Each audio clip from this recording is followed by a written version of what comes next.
Welcome, everybody. Welcome, students, family, friends, staff, and faculty. We're very, very excited to have you here for the Injustice Learning Collaborative Div III Showcase. We have a number of presentations, and we're just very, very excited to both be with you and also to celebrate our graduating students. My name is Will McAdams, and I use he and they pronouns, and I teach theater for social change, and I'll be moderating today. I want to tell you a little bit about the Injustice Learning Collaborative, which is a collection of staff and faculty who have made disrupting and dismantling white supremacy our central project in this political moment. And we ask 3 questions in our course of our classes and our conversations together. How do justice and injustice shape our systems of power, and how can we affect change? How can we disrupt and dismantle white supremacy?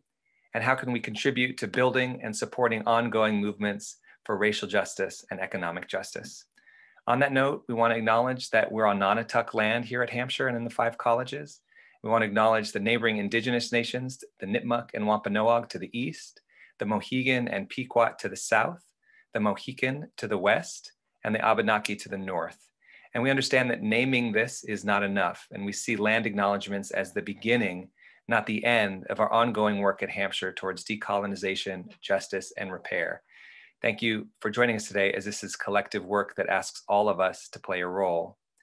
We know there's people on this Zoom call who are joining us from across the country, across the world, potentially. I'm going to put in the chat a resource where you can find the names of indigenous nations and communities in your area. And before we close, we want to leave you with a couple of questions to reflect on.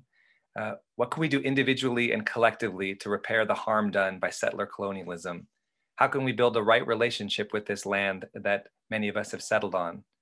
Posing these questions can potentially link us with broader efforts that will be taken up by the 5 college Native American Indigenous Studies program. I'll also put that link in the chat. That's focusing on strengthening relationships with Native nations in this region and beyond. We're thrilled to be in the partnership with our students, and we're thrilled to be asking each other and ourselves the very questions that their Div 3s are asking. So what you're going to see is each student is going to do a 10-minute presentation, and then we're going to do 5 minutes of Q&A. We want to invite you to put the questions in the Q&A button, which is at the bottom. If you see the button that says more, you can click that and you'll see Q&A. And in the chat, you can put accolades, celebrations. They'll all see all of them, but we can manage the Q&A a little bit more effectively, and that way we can make sure that folks who are presenting see the questions. So with that, we're very, very excited to welcome our first presenter, who is Kate Godzill Freeman. And Kate, take it away. Hi, I hope it's all right. I have a little bit of support right here.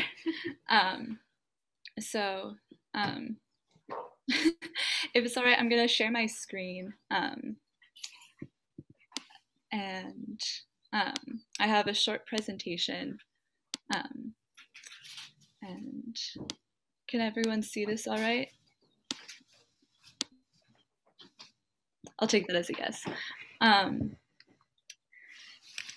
So yeah, my div was about food justice and the role of food, land, and agriculture in major social movements in the US. And particularly, I was coming to food justice because I've worked on a lot of farms and been really interested in food production and distribution and the way that that system works in the US. But also been particularly struck by the way that food justice as a movement is such an intersectional space that looks at so many different issues as root causes that are enacted through food, and how food and agriculture are used as tools for subjugation, are used as ways of enacting colonialism in the present day. And basically, this tree right here is from Our Kitchen Table, a Michigan-based food justice organization. And you can see that the idea of food justice is that it connects to all of the different ways where agriculture and capitalism and so many other systemic issues intersect and come together in the way that we grow, consume, sell, and interact with food. So my div was a historical exploration, really. I was kind of trying to look at a conversation around food and agriculture. So I had questions that I wanted to better understand, but not necessarily a central point that I was trying to make. So these questions, and many more of them, came up for: what legacies do we interact with when we grow, sell, and buy food? How has agriculture and food production in this country been invisibilized by policy and socio-political structures? And I might also add to that question: how have the people who work in agriculture and food production been invisibilized? The question that I really interacted with the most was: how did the food and agricultural systems in this country get set up, and what power structures were they and are they enforcing? So there's a couple of terms that I wanted to go over. Food apartheid is the term that I used in this div to describe the structural lack of access to affordable, sustainable, and culturally appropriate foods that is particularly common in low-income communities of color. And this term, food desert, is another term that is commonly used. But particularly food apartheid is something that I used because other activists have mentioned both the way that food desert kind of describes something that is desolate or empty, as opposed to a community that is alive and full, but existing under structural systems of power, as opposed to being a naturally occurring phenomena. And food sovereignty is another term that comes up that's often interchangeably used with food justice. But it's specifically in relation, it came from an organization, Via Campesina, and is specifically interacting with indigenous food culture and the way that colonialism through food consumption and access is enacted, and how that's particularly related to cultural destruction and cultural connection in a way that food justice can be related to, but isn't always. So I had a few separate essays and explorations, and the first one was Muckrakers and the FDA, the Food and Drug Administration.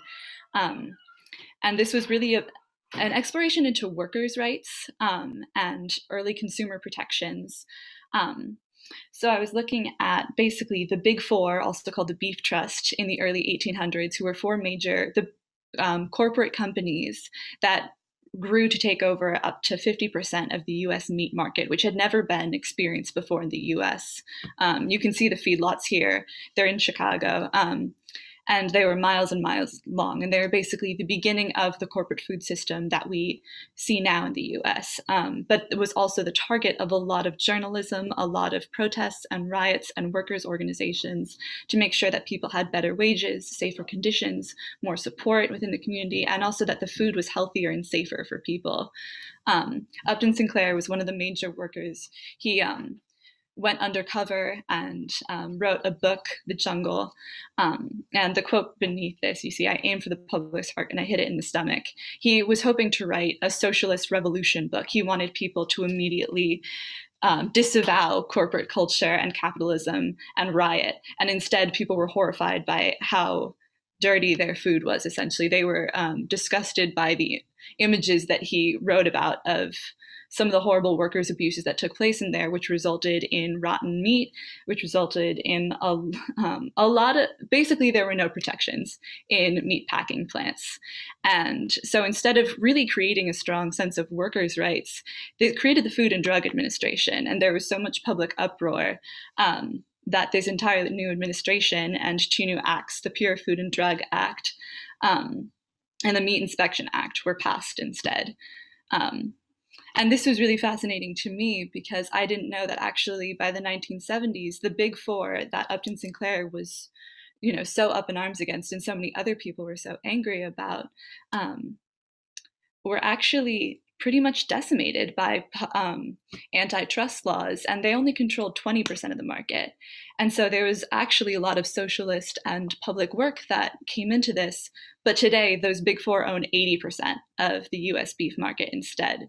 So it was fascinating to me to see that wave of change in the US in terms of how we look at food and control that I didn't know about. And so that was kind of a place where I wondered, how did we get from these different spots where an industry was so changed in such a short period of time?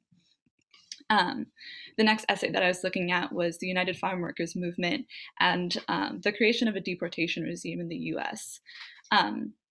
So the United Farm Workers movement was a movement of grape pickers in California, headed by Cesar Chavez and a number of other workers who enacted a lot of different nonviolent protests to ask for better wages, to request better hours, to really protest the horrible exploitative regime within the agricultural industry that had come out of the way that immigration from Mexico to the US was controlled and exploited through policy. So I looked a lot at a lot of history that had never been taught to me in school.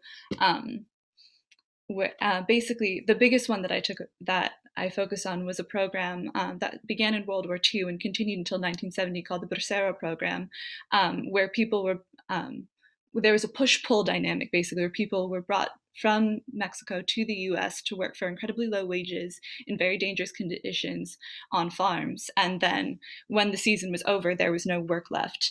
And so people were consistently getting deported and brought back to the US within the same program, sometimes brought over the border, given up like some sort of legal documentation, and then brought back and shifted around. There was this push-pull dynamic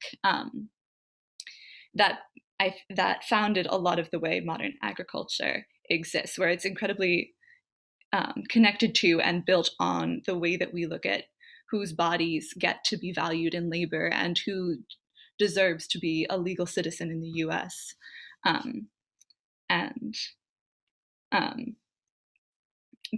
Basically just the way that agriculture has intentionally been an industry where people are not seen as people, where people are not seen as citizens, and how that allows for continued exploitation and lack of value of agricultural workers today. And then the last one that I was looking at was the creation of Black economic and farm cooperatives, which were most common at the turn of the century up until the 1950s. And really, I think most prominently was looking at how farm ownership as an industry went from being roughly 80% white, 20% Black in 1920 to today, only 1% of farms in the US are owned by Black farmers. And looking at the root causes of that, which the biggest ones that emerged were the growing mechanization and industrial nature of farms, where people are heavily reliant on subsidies and on support from the government, which was systemically denied to people of color and farmers of color with small farms. And a consistent lack of economic support from the US government, both federal and state, for Black farmers. And also particularly interesting to me because the next chapter was looking at the hippie movement and cooperatives, which are often portrayed as such a white industry, but have always been and have always originated from workers who are operating outside of mainstream capitalism when those resources are not given to them. So one of the the picture on the side is Fannie Lou Hamer, and she started a number of different organizations, but the biggest one that I looked at was called the Pig Bank, which was a loan program where people could get access to pigs and then breed them, return the pigs, and there was this continuous process where up to 100 families were given pigs and given a means of support and CSAs through this program. And the next one was the alternative food movement, which I mainly looked at because it's given the most mainstream support as a food justice movement, and I don't necessarily think of it as a food justice movement, but the language that is used in a lot of mainstream media to talk about food and politics related to food are often local or organic or sustainable, whatever that means. And they're very much about the ecological side of food as opposed to the sociocultural side of food production.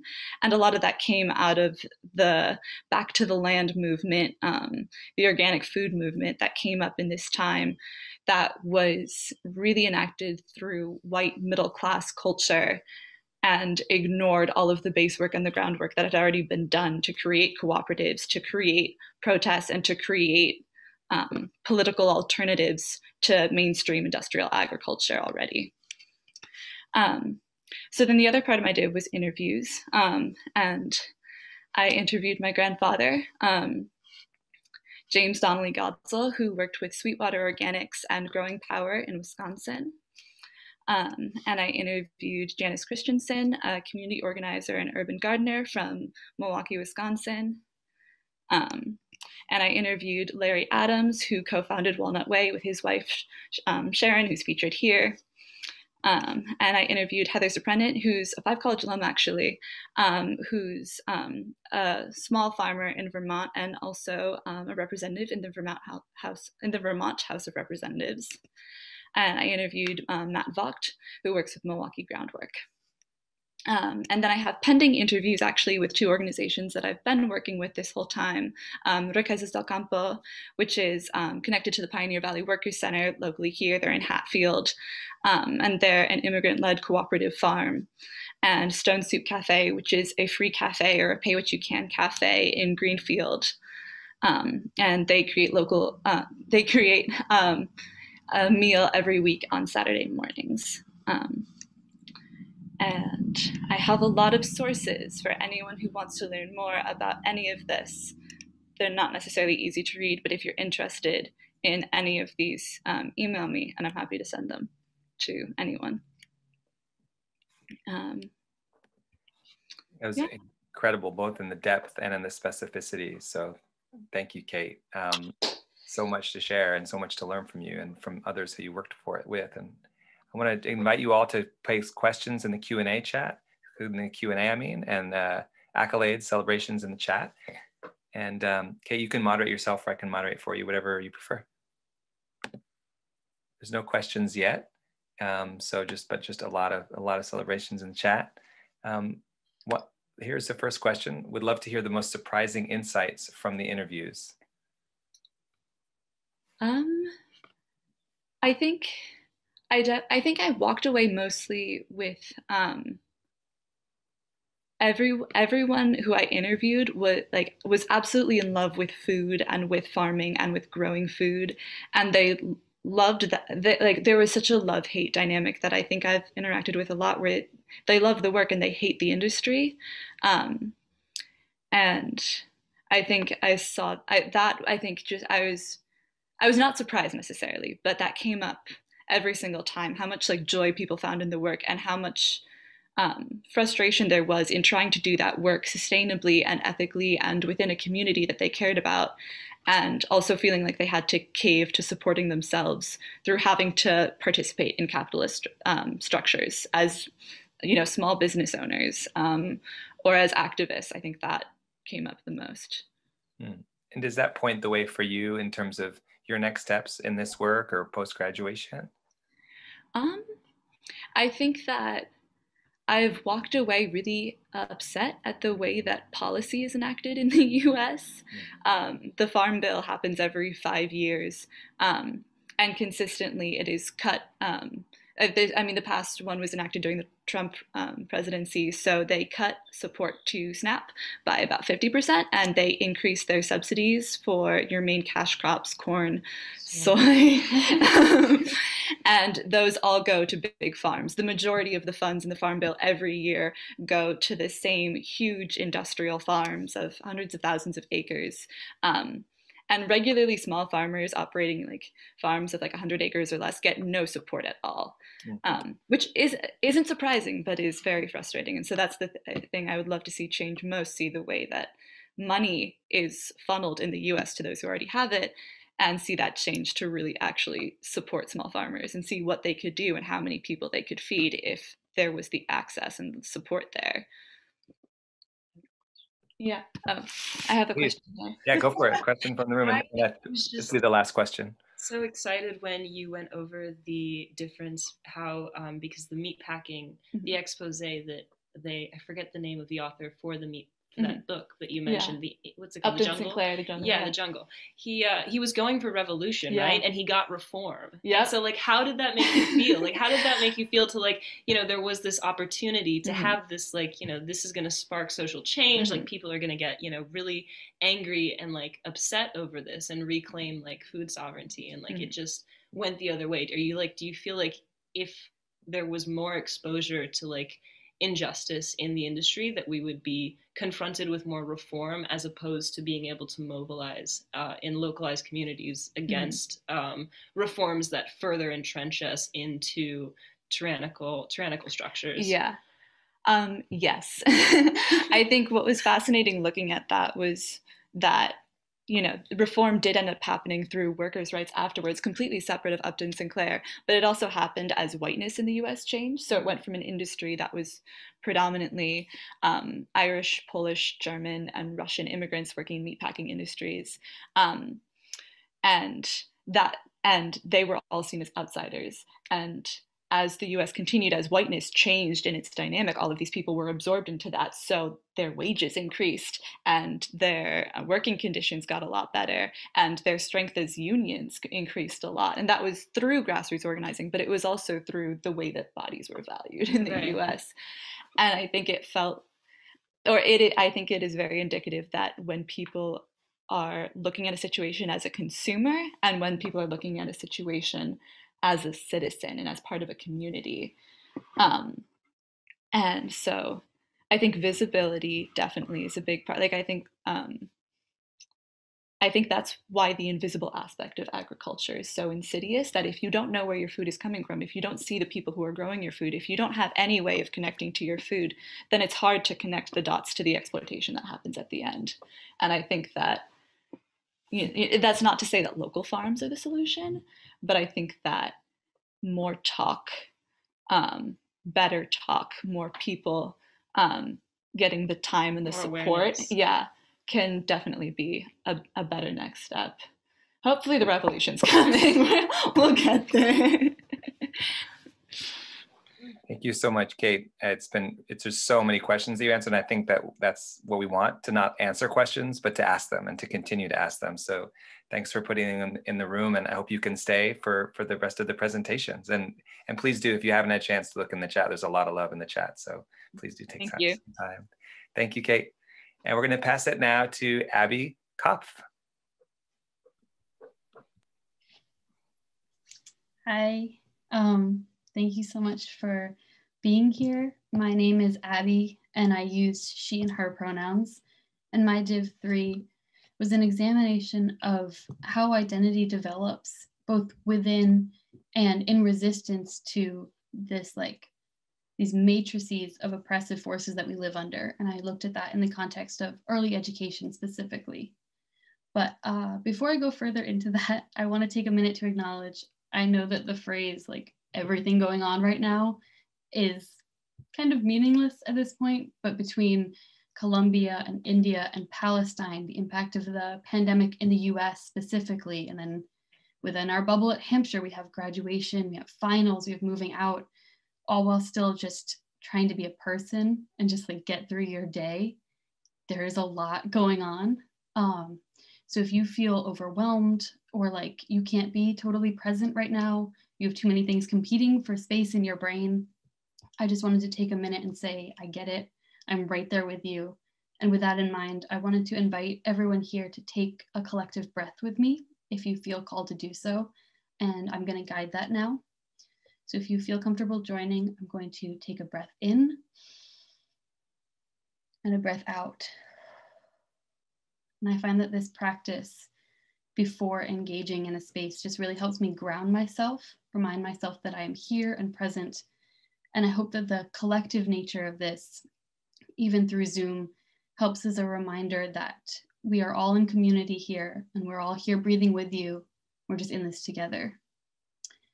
As another disclaimer, I don't have a presentation or anything that I'm going to be screen sharing during this presentation. I know that personally, I have a hard time focusing when I'm just looking at someone talking to me. So I'm going to drop my website in the chat. And if you feel like it's helpful for you to look through that while I'm talking and get some visual stimulation, please feel free. Going to get into it now. I'm going to start with 2 quotes. The first is actually the epigraph for the introduction to my div, which was a thesis paper.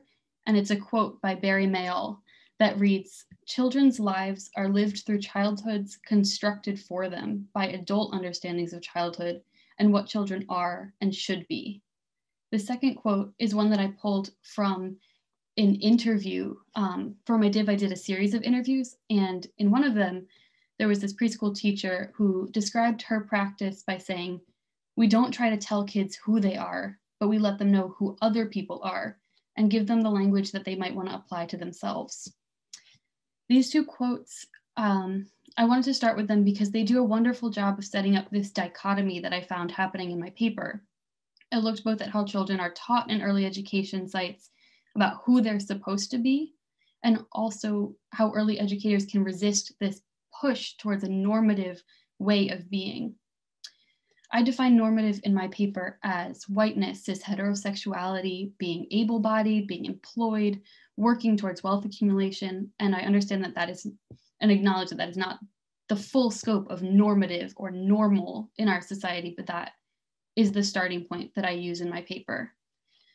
In order to get a full understanding of how children are disciplined to constrain their identities within this standardized and normative mold, I wrote a literature review, and I also conducted, like I mentioned, a series of interviews with educators, past and present, as well as researchers who focus on education and development. My thesis, which is available on the website, wraps up with recommendations that I wrote for educators who are seeking to make their classroom more liberatory and more anti-oppressive. In the context of my paper, liberation means opening the door to fluidity and to exploration. And to me, it's almost like a physical sensation. It's like lifting a weight off of these kids' shoulders and just letting them have the space to feel safe in finding who they are and knowing that they will be different from somebody else and somebody else will be different from them. And it's okay. It's not that big a deal. I framed my literature review and my interview analysis through three main topics. Those are children's rights, identity development, and culturally and developmentally appropriate practice.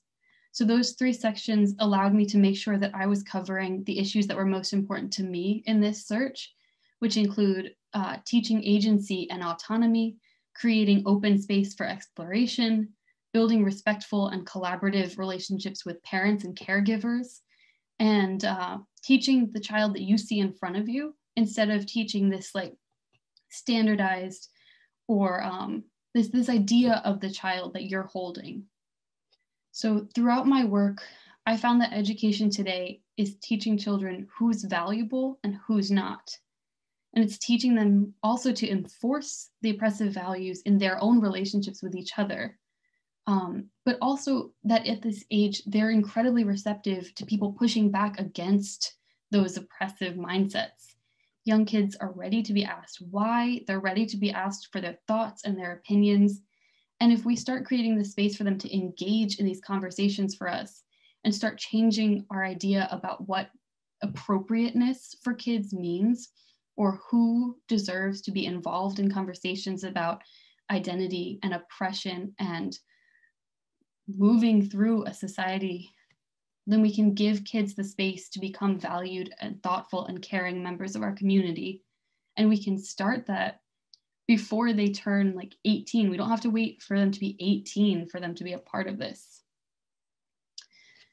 The idea of reflection, of creating this consistent practice of acting and reflecting, which Paulo Freire calls praxis, is one that became really important to me over the past year.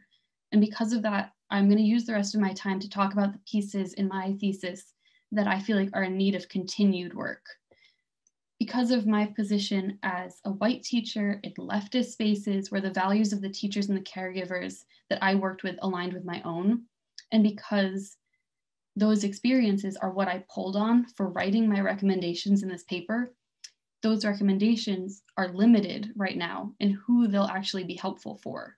They are most helpful as they stand right now for people coming from a space like me. And one instance of this is recommendations for working with families whose cultural values are different from that of the educator. I feel like my paper as it exists now is missing a complex and empathetic understanding of cultural needs and pressure. And one example that I have been talking to a lot of folks about is working with caregivers whose religious beliefs don't allow for queerness, for example, and thinking through like, how can an educator work to respect the caregiver, respect their culture, and respect the child's need for their family, but also protect the child and create the space for their right to live in their identity freely. And that's something that I'm just going to keep trying to learn about and keep trying to get better at.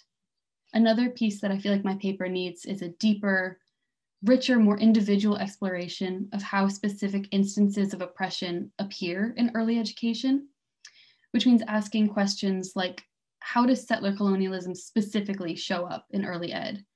What about transphobia? And I see this process kind of like working through like knotted up string. Like I want to find the ends and I want to look at them on their own so that I can get clarity before I start to investigate the intersections. Finally, because of the pandemic and the limits of my time and capacity, I haven't been actually working in an early ed site since March. So some of my recommendations might just be out of touch. That actually leads me into the last bit that I want to talk about. Starting in the fall, I'm going to be working as a teacher at the Nonotuck Community School over in Florence. And I'm going to use my work there to test out my recommendations and see like how much of this actually works in practice and how much of it is just something that worked in theory. And I think that I want to keep working on this paper and this effort towards liberatory teaching throughout my whole career, because it's not a one and done project. It's not like I could just write this paper and then be a perfect teacher. It's work that I'm going to keep doing through my whole life. And I hope to connect with people through, there are spaces for feedback and for comments on my website. I want to keep connecting with folks through my teaching practice. And I really want to talk with folks whose marginalization and whose experience is different than my own, and learn about their experiences in education and as educators, and collaborate so that I can bring different viewpoints and different lived experiences to this project. And lastly, I really wanted to acknowledge, like, I want a break. I care so much about this project, and I am so grateful to have had this year to do it. But I am so excited to be done with academics and academia for a little while. I hope y'all enjoyed listening to this. I appreciate you taking the time, and I'm excited to hear any feedback or questions you have. Thank you. Thank you so much, Abby, both for what you said and also how you presented it, and just modeling the praxis and the reflection that you're talking about in the course of your work. So we invite you to put questions in the Q&A and comments and accolades in the chat. Just one question for you as you think about moving into a teaching space. What's one insight that you feel like has most shifted how you see your role as a teacher going forward? That's a good question. That's a hard one to answer. I think, I guess like I touched on the thing that I would share for other people who want to be educators that I found the most valuable through this project is praxis, is like, give yourself the space to take a minute and take a breath and reflect on how no matter how big or small it was, how anything you did went. And also like model that if you are a teacher, no matter the age group. Like, I think it's so important to model that practice for kids, especially when you do it wrong, because it is so important to teach kids like that you are, as a teacher, are not infallible. You can make mistakes and survive that, and that they will too. Like, I really wish that I had more teachers who had done that for me. That's a really elegant phrasing, that you will make mistakes and you'll survive them. Thank you for that. There's a question from Laura Wank in the chat, which is, I'm wondering what some of the recommendations are that you have for teachers in creating a more liberatory environment. Let me pull some up. These are all available on the website as well. And they're also, they're available as a separate doc if you don't, like, my paper is like 95 pages. So if you don't want to read all that, the recommendations are available separately. A lot of my recommendations say just ask a lot of questions. I think that it's a really good and like peaceful way to interrupt this push towards normative ways of being. Just one example is like, if you're reading a story to a kid and they say that the person in the story is a girl because they have long hair, but you haven't named any pronouns and the story hasn't named any pronouns, just ask like, what makes you think that's a girl? And that is like a gentle way of guiding you into a conversation about pronouns that does that work without shutting the child down or making them feel like they've done something wrong or like terrible, but still models good behavior for them and does this work that I talk about of like just opening the door to questioning and to exploring different ways of being. Wonderful. Thank you. I invite you to put more questions in the chat. We have time for maybe one or two more. I have a question for you as we wait, which is, can you think of, was there one experience with a teacher in your early childhood education that's really stays with you today as you move into your own work as an educator and continue it? I have a terrible memory, so I don't remember my own experience, but I can speak to experiences that I've had like with coworkers. Please do. One that I think about a lot, and I was talking about actually in an interview recently, was when I first started working at the Hampshire ELC, and I had come from a very much more traditional school, and it wasn't Reggio style. So Reggio style really focuses on letting kids discover how to do things themselves and building autonomy. And so we were trying to get the kids to get ready to go outside, and to do that, they had to put on boots. And this one kid could not get their boots on. And so coming from this more traditional school, I was like, okay, well, we're in a rush. This kid needs to get outside. I'm just going to put their boots on for them and be done with it. And I started to do that. And another teacher came over to me and was like, hey, that's actually not how we do things here. We care more about teaching the kid how to build these skills for themselves and teaching them to be confident in their ability to do things than we do about like rushing to get outside at a certain time. And I mean, for me, that was crazy. That was like mind blowing. And it opened the door to me learning more about Reggio and learning about like continuing to focus on children's rights in early education. And I just I'm so grateful to have had that experience. It's a wonderful story, especially in that specificity. So thank you for that. One more question, someone who shares your last name. And we're going to end with this, I think. What was the most valuable or memorable information or insight you gained from an interview? And I might add, if not the most valuable, just valuable or memorable from an interview. Thank you for the question. Mm-hmm. Yeah, thank you. It's the quote that I shared at the beginning of this, the idea of we don't tell kids who they are, we give them the language to figure out who they might be.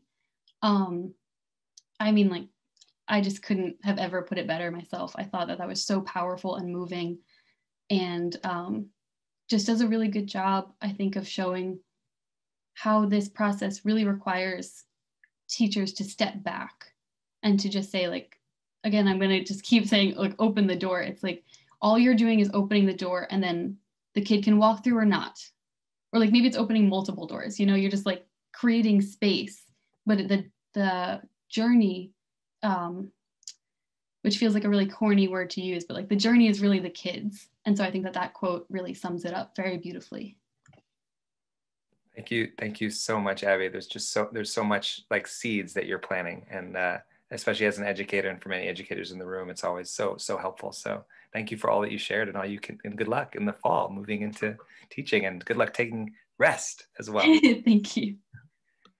We're going to transition now to Allison Smith. Allison, we welcome you. And just so all the panelists know, you'll hear a chime at 8 minutes and then another chime at 10 minutes. And at 10 minutes, we'll turn it over to questions. Yeah, thank you. That was really interesting, Abby. I loved hearing that, especially as a fellow, I guess, educator in this space. So my Div III project also centered around some ideas in education around models for educational practice and ways that I guess education could be restructured so that it's more potentially conducive for children to be able to participate in issues of education policy. and how policy is impacting communities. So essentially, my div had a couple different parts, and there's one piece that we're going to talk mostly about today, or I'd like to have like more questions and answers about. But essentially, like the three parts of my div were over the summer, I got an opportunity to do some free private tutoring. It was grant funded through the school for students that were adversely affected by the COVID pandemic and were no longer able to receive pull-out services through their public schools or private schools because of the COVID pandemic, who really needed it. So what that ended up being or consisting of was me meeting regularly with a few different students who were English language learners or who had speech impediments or different, I guess, obstacles to being able to achieve grade level standards that were flagged by the school as needing some kind of additional pull in or push in or pull out service. And so essentially what I did over the summer was I met with these students. We worked one-on-one. We created individual plans for students, did assessment data and things like that to work and track towards goals that specifically those students and their parents had for their own educational success, which was really interesting. And then over the fall, I was working a lot on this podcast piece, which was meant to be more of a public outward representation of the kind of work that I've been doing throughout college, and also the kind of hopes that I have for the field of education and multicultural education and transformative education for communities that we can be stepping into post Black Lives Matter movement, now that people are starting to be more aware and conscious and having conversations about these huge issues in education policy that are really affecting communities that are vulnerable to ed policy issues. And then the last part of my div was this semester, I was fortunate to be able to do practicum in an early childhood setting in Holyoke towards my teaching license so that I could be a first grade teacher next fall. So I'm going to be working in Denver, Colorado next fall as a first grade teacher. But this semester I was really fortunate towards that license. I was able to spend the entire semester in a full-time position with Holyoke Public Schools as a student teacher, working specifically in HB Lawrence in Holyoke. And so I was able to be mentored by fellow teachers in the building and really work one-on-one with all of the kids in a classroom and have experience talking to them and revising a bit of this series that I was working on that touches just a bit on Holyoke, because that's a prior relationship that I had had as a Div 3 student. What I'm hoping to do, actually, if it's okay, is I'm just gonna play a bit of the podcast for us to listen to together in this space. And then I was hoping to spend more of the time doing questions and answers, just because I mean, essentially, like the podcast, I've been talking a lot this semester and recording, and I'm really more interested in hearing like what kinds of questions people might have about the process if there's younger students that are interested. I know a lot of students on campus have been talking about teacher licensure recently, but also thinking about these larger issues in education around policies and race and racism in communities and things like the school to prison pipeline and transformative pedagogy. There's a lot of like hot and button issues here. So I'm gonna play a bit of the podcast, and then I'll see if any questions come up for anyone, and if not, I can talk a bit more and hold some space. Right now, oh yeah, great. Right now the podcast is available on a couple different platforms. I'll just read what the platforms are, and if anyone wants like a specific platform link, I can send that in the chat. But the platforms right now are Anchor Podcasts, Breaker, Google Podcasts, Pocket Cast, Radio Public, and Spotify. So they're all the places you can find what the opportunity gap hides. I'm just gonna pull up the.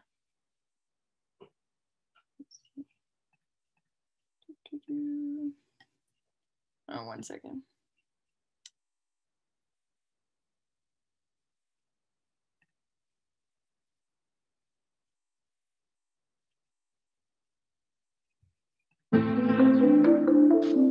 In education circles today, it is common to hear people discuss the existence of an opportunity gap.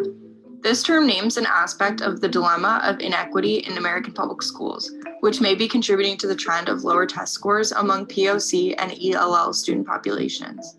The reality is that American public schools were designed to support white middle-class English-speaking students. The naming of the opportunity gap describes this phenomena, but it does not inherently work to dismantle this racist. Oh, sorry, it paused. Hold on 1 second.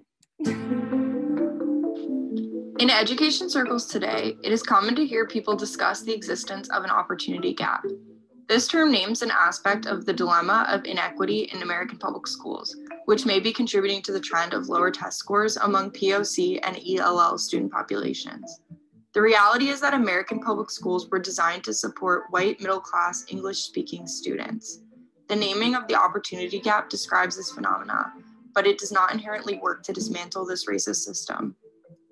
In this series, What the Opportunity Gap Hides, I will be taking a closer look at public school inequity from historic, regional, theoretical, developmental, education policy, and public policy frameworks.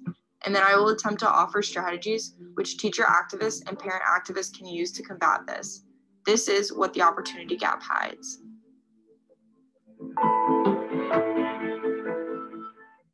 Yeah, okay. So my apologies, I repeated it because I saw the little Zoom thing pop up that I wasn't sharing the other screen anymore, and I wanted to make sure people could search it if they wanted to throughout the presentation.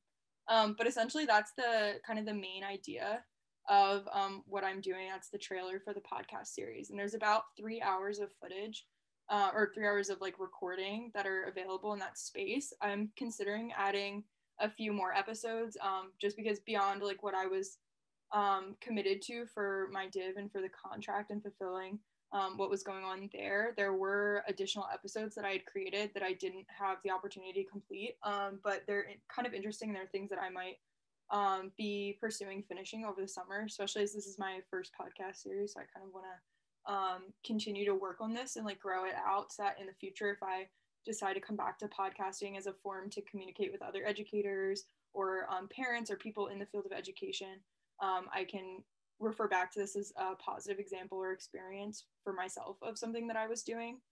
It's really great if I saw in the chat somebody saying subscribing. That's awesome. If you want to listen to the podcast series, all of the funding from the advertisements, if you listen to the advertisements, and also just from the episodes from the listening, is going directly towards a scholarship for students from the community of Holyoke who are coming into the 5-college consortium and could use additional scholarship money for any reason. Right now, the scholarship has accumulated about $30, which is not a tremendous amount, but it's something to contribute for those students that might want to apply for it. And I'm hoping by the time that fall comes around, there might be more funds if people have time over the summer to listen to the series or even just play it in the background. We can earn more money together. Yeah, that's pretty much it.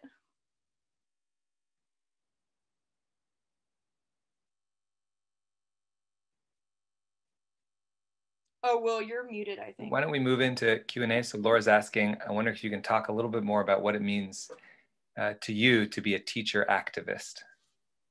Yeah, so originally coming into Hampshire, I wasn't sure actually that I wanted to be a teacher. That wasn't something that I was thinking about at all at the time. I was a lot more concerned with issues of, I guess, public policy.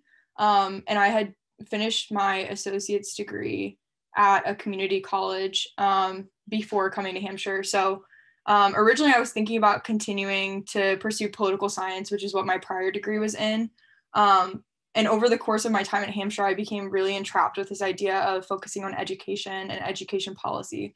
So for me, I think about teacher activism as a way for teachers to still be actively part of policy conversations and advocating for students when it comes to issues of policy, because often teachers are really busy and have a lot going on just being teachers in the arena of teaching and within the field, that they either feel pressured not to step beyond that boundary and speak up against issues concerning policy, or they just don't have the time and the energy and the capacity to do that.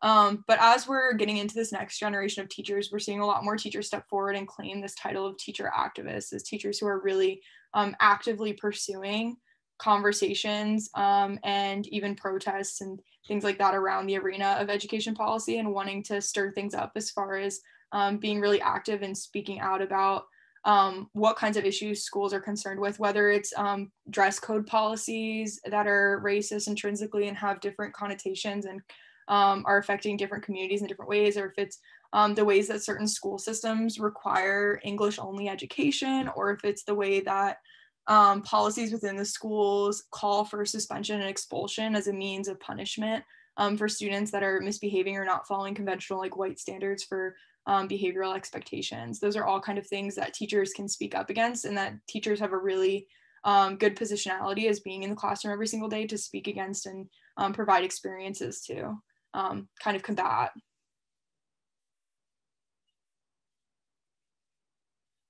You can go ahead and put them in the chat or put them in the Q&A. We're excited to continue the conversation. In the meantime, what was the biggest surprise of your Div 3 that you hadn't expected to learn? Yeah, well, I had been kind of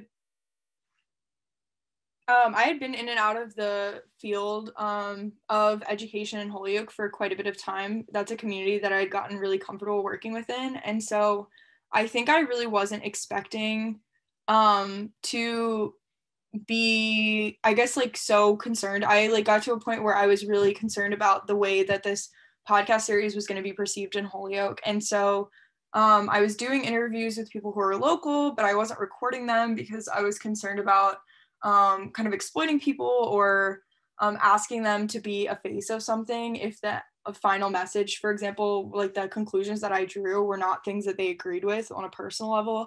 And also like asking students that I was working with like just questions about their upbringing and like what was happening in Holyoke, but finding a lot of inconsistencies with like prior knowledge that I had had about the community and things that I had worked with other students and learned.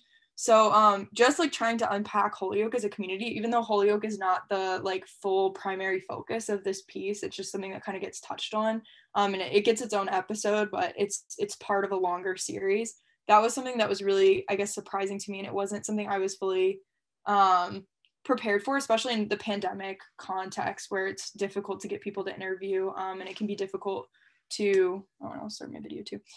It can be difficult to find connections that are able to be sustained because people had so many obstacles coming up that would prevent them from participating in a long-term project like this. And did folks have the opportunity to listen to the podcast, the people who you'd interviewed? Yeah, of course. Yeah, absolutely. So I did record interviews, and I have, there's one interview that's currently part of the series that's with a Mount Holyoke College professor. And I have another interview from another college professor that's probably going to get integrated into the piece. But ultimately what I decided was to kind of gear this series towards white educators and white parents and policy, like people who have any relationship to education policy. So whether that's people in the community who are white but send their children to private school, which is very common in Holyoke, or send their children to school outside of the Holyoke district, but are the people that are because of tax reasons and the way that the state of Massachusetts allocates funding to public schools, the ones voting on school policy issues and deciding funding and how much funding schools are going to get additionally for certain like budgets that are coming in and things like that. Just anyone in that field, in that arena, having this kind of playing to those ears and really concerned with the way that we as white people are taking accountability and thinking about how we are impacted and how we are impacting education policy work. I was really inspired by, there's a podcast, Nice White Parents, that was put out by the New York Times. It's a really, really strong piece, and it focuses on the issues of white parents in public school districts and how white parents can really affect education policy in public school districts. And so that was something that I was kind of centered in as I made that transition and decided to focus on white educators and white parents and white stakeholders. There's so much. It's like each answer, there's like another series of questions that I have, but I want to give time for everybody else. Maybe if there's any more questions that folks want to share, maybe one more question before we close out or transition.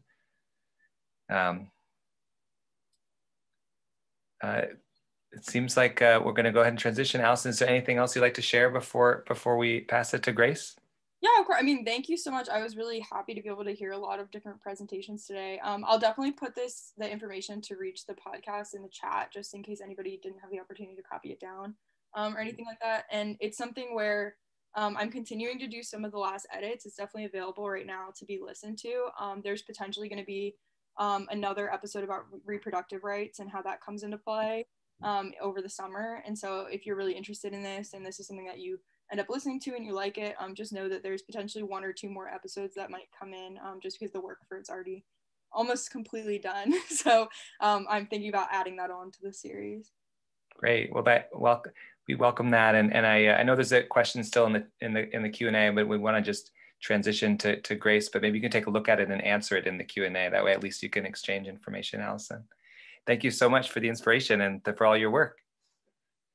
We'll passing it now to Grace Harvey. Awesome. Thank you so much. Thank you to everyone who's presented before me and who will be presenting. I'm so proud of all of us. Let me just, oh no.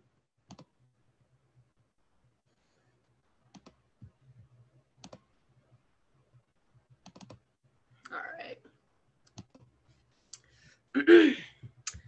Okay, so my name is Grace Ashley Harvey, and my Division III project is titled Fire, Fire, Gentrifier. It is a study on the intersection of immigration and housing. My main question for my Division III project is, why is it important that we center immigrants in the affordable housing conversation, and what happens when we do?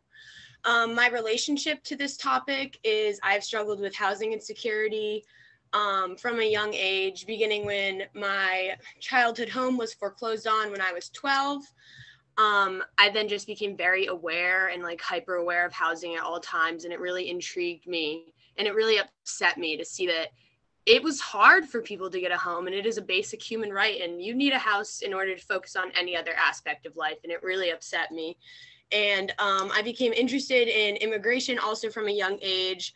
My uncle through marriage is from Oman, which is located in the Middle East. And I grew up watching him and my cousins deal with a lot of xenophobia. So it just made sense when I got to college that I began taking classes in the two areas. And as I began taking more classes, I realized I didn't actually have to study the topic separately. Immigration and housing has a huge intersection, and that's what I'm trying to discuss in my project. So the structure of my Division III project is sort of an academic paper, not as academic writing, literature really, but I tried to make it as accessible as possible. I start with my introduction where I situate myself. In chapter 1, I focus on the public charge, which is a law that has existed since the very first Immigration Act. It's used, or it traditionally was used as something to block people from crossing the border. Back in 1882, the language used was people who were likely to become reliable on like poor houses, which is super messed up, but there was a recent expansion under the Trump administration that I will be discussing in the next slide. In chapter 2, I discuss the issues of housing insecurity and a specific case study of gentrification in Providence. And then in chapter 3, I conclude where I have my main arguments that I will be discussing. So the public charge rule, as I said, is an immigration rule dating back to 1882. It denies immigrants entry along the border on claims that they may become dependent on state and federal aid. The issue with this, well, it has been an issue from the start, denying people who should have been given the right to seek refugee and asylum in the first place, now denying them because they may need to seek aid. But in 2018, it was proposed in 2018 and ended up getting finalized in 2019. The Trump administration expanded this rule and added things such as SNAP, Medicaid, and housing assistance to the list of being reasons you could be deemed a likely public charge. And in my thesis, I argue that this is a means of PTD, which is prevention through deterrence from within. This is a photo of the 1999 rule, which was codified during the Clinton administration, and then the Trump final rule. And as you can see, federal cash assistance, SNAP, Medicaid, housing assistance have all been added. And what I argue is that since these are all programs that green card holders and undocumented immigrants could use before. And they're also programs that one utilizes once they are already within the country. So I say that this is a means of essentially scaring people off from aid that they well need, and say that you either have the option to suffer in this country or leave. And that is a huge issue. And it just shows how housing is an immigrant issue and immigration is a affordable housing issue, and the two need to intersect. In my second chapter, I start off with a history of affordable housing policy. And these are some of the most important parts from it. In 1973, President Nixon enacted a moratorium on all federally funded housing production programs. And this is what we see that caused the major shift in the US affordable housing. We used to be more dependent on public housing and federally funded programs. And following this shift, there was a huge change to reliance on the private market production of affordable housing through something known as low-income housing tax credits.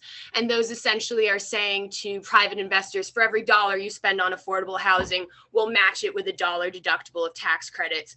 And this has been proven up and down that it is not, it is not sustainable, it is not consistent. In 2008, when the market crashed, we saw a huge dip in the amount of affordable housing produced through low-income housing tax credits. And they also all have a 15-year timer on them. And it is very rare for a landlord to say, oh yeah, I'll renew this for another 15 years, versus saying, oh, I can just kick everyone out or force them to all pay double now. And also following this 1973 moratorium was a shift in a total reduction of regulations on landlords. There is no law saying how much a landlord can charge. There is so few regulations on landlords, and that is really something I want to emphasize as the root of these problems. Then I dive into my case study on Providence and gentrification. Providence, I've spent half my life in Providence, so about a decade, and I've sublet in Providence for the past 3 years, and every year it goes up $100. But it's even more concerning. So this map shows what Housing Works RI, all the gray areas, list as potentially gentrifying neighborhoods in Providence. On the side, you see that every single community that is listed as a historically immigrant community in Providence is a neighborhood that is experiencing gentrification. We have Elmwood, Upper and Lower South Providence, West End, Olneyville, and Washington Park. And by historically immigrant communities, I mean that these communities have been majority immigrant populations since the 1980s. There was a huge wave of Latinx migrants actually coming to Providence from New York City in hopes of better jobs, less crowding, and more affordable homes. So Latinx migrants actually came to Providence in the 1980s because they saw something in Providence, they made it their home, they invested in it when no one else would, and as a thank you, they are now being driven out of their neighborhoods due to rent prices that have increased 48% in some of the lowest income neighborhoods in Providence. So this was just a little dip in the pond of my thesis. If anyone would like to check it out, I would love to share it. Some of my most important conclusions from this, the first one is something I didn't really conclude, but I stated it in my introduction, which is really, really important to me. If we center the most vulnerable in the affordable housing conversation, then everyone's needs will be met. You might be wondering, why do we have to center immigrants in the affordable housing conversation? Why is it important? Because immigrants are experiencing increased rates of housing insecurity, increased rates of gentrification in their neighborhoods, and by centering people who are experiencing the most hardship in the housing conversation, it will be a trickle-down effect. Everyone's needs will be met. There is a huge over-reliance on low-income housing tax credit. It is not consistent. It is not sustainable. There's also rental vouchers, which are another housing subsidy, but rental vouchers, which are seen as more helpful, the wait list for them in almost every major city is 5 to 10 years. Housing is not something you can wait 5 to 10 years on. There is a need for specific anti-gentrification policies that stop landlords from increasing rent in areas where the neighborhood income hasn't increased. That doesn't sound like a crazy thing, but that is exactly what's going on. There's nothing stopping these landlords from looking at a neighborhood and being like, I can get some Brown graduates or Rhode Island College graduates. I can get them in here and they'll pay $1,200 a month for a 1-bedroom apartment. I don't need to charge this family that's been living here for 20 years $600-800 anymore. And there's nothing that is protecting these situations. you have to invest in the people who invested in these neighborhoods when no one would. And I want to raise the question, what does it actually mean to be a sanctuary city? Providence has been a sanctuary city for many years, and all that means is that local police enforcement does not cooperate with ICE. I do not think that it is fair, nor should it be allowed for a city to call itself a sanctuary city when they are actually making the homes in the city not affordable for the immigrants and migrants they are saying are welcome in their city. Mobility has always been granted to the white middle class, and it has always been a burden of minority groups to accommodate and move to where it's considered least desirable. This is extremely important, and something I would like to acknowledge is that it is important to note that this did not, discrimination against immigrants and lower income minorities for housing. It did not start in the Trump administration. Low-income families have been disadvantaged in terms of housing policies since the very first Housing Act of 1936, which explicitly denied federally insured housing mortgages to low-income families and families of color. The very first affordable housing policy in the United States consisted of redlining.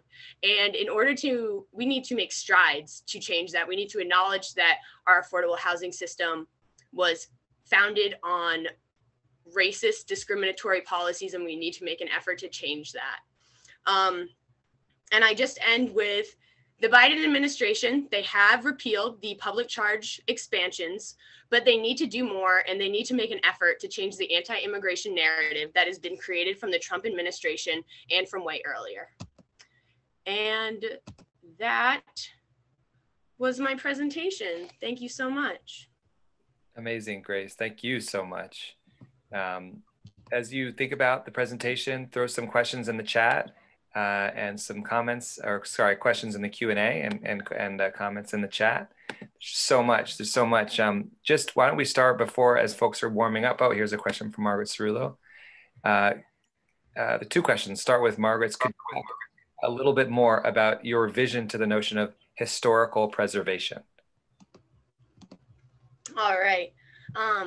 Margaret is on my committee, so she knows what I talked about more in my div. Another important thing I raised in my conclusion was the idea of rethinking what historical preservation is. Broad Street in Providence, most notably, is one of the most important historically immigrant neighborhoods, streets, etc.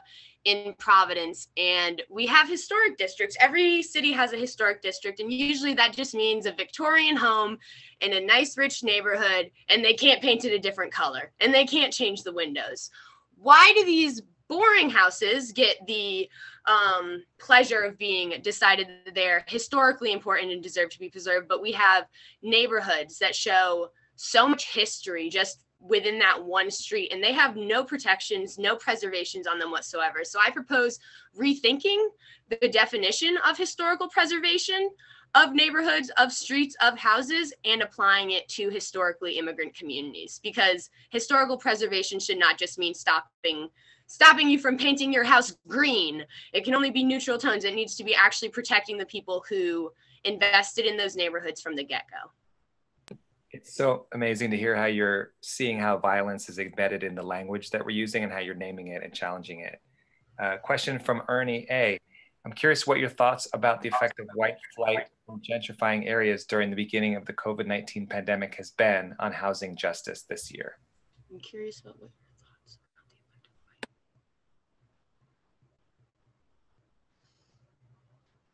white. I think that that's a really interesting question, and it would definitely be something I would have to look at more.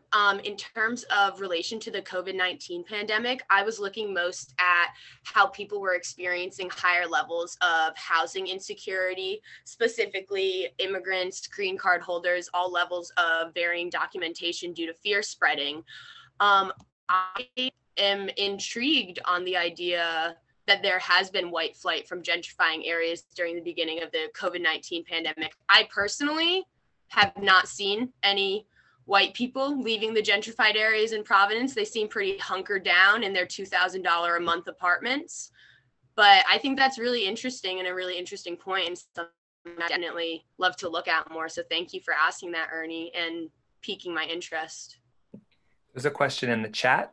So that question is, what incentives do you suggest for investors to improve these communities if they are not allowed to turn a profit on their investments through higher rents? That is a great question. Thank you, Dad. I think a great incentive would be, first off, the acknowledgement that landlords are incredibly wealthy.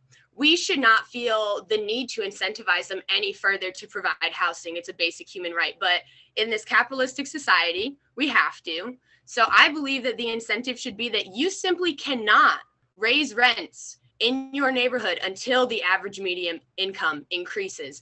And that will cause people, you have to invest in those neighborhoods, whether that be creating more jobs, whether that be beautifying it for the people that live there, not to just move people out and charge higher rents. But I feel that there should be more rights for tenants to hold their ground and more protections on being jousted out of your home simply because someone else can pay more. So yeah, I definitely think making that as an incentive, like you can charge more if the people in your community make more. I think that would be a great incentive. Thank you, Grace. One more question. I don't see another question. Maybe last chance, and then we're gonna ask for maybe one more comment. We're gonna transition. It's just so much. Each of these presentations is like a world unto itself. So I feel a little unsettled in a great way. So thank you, Grace, for unsettling us in the best of ways. Last question, do you have a next step for this or for yourself? My next step is definitely, I want to go into affordable housing work in Providence. I feel really lucky. I'm talking with Karina Fernandez right now about possibly making it into something accessible that can be shared in Providence schools, which is really exciting. But I personally would love to be doing some grassroots work, whether that be for a nonprofit or a homeless shelter in the area. I definitely would like to do like groundwork, and then one day maybe you'll all see me in Washington. Amazing. It's so exciting. Thank you so much. And yeah, to be continued, we're going to transition to Brie Daldran. Brie, you can welcome to turn on your camera. Thank you so much, Grace. A lot of love in the chat, so make sure you read it. All right. Hi, everyone. Just give me 1 second to share my screen with you all.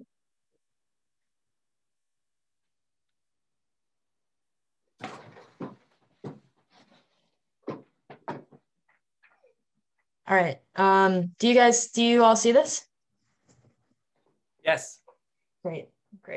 So hi, I'm Brie, and I'm here to talk a little bit about my div, which is titled America's Quiet Crisis in Health Access, Exploring the Untold Stories of Undocumented Immigrants with Chronic and Terminal Illnesses. So just to introduce you all to the project a little bit, the topic is a legal, political, public health, ethnographic exploration of the U.S. healthcare system, as well as all the institutions surrounding it, and especially how that relates to immigrant populations. My research question I have written here, which was, why does the U.S., despite its massive spending, have such poor health outcomes? And how do these statistics translate to the lived experiences of undocumented immigrants with serious illnesses? Right off the bat, it's very quick to discover that it translates poorly.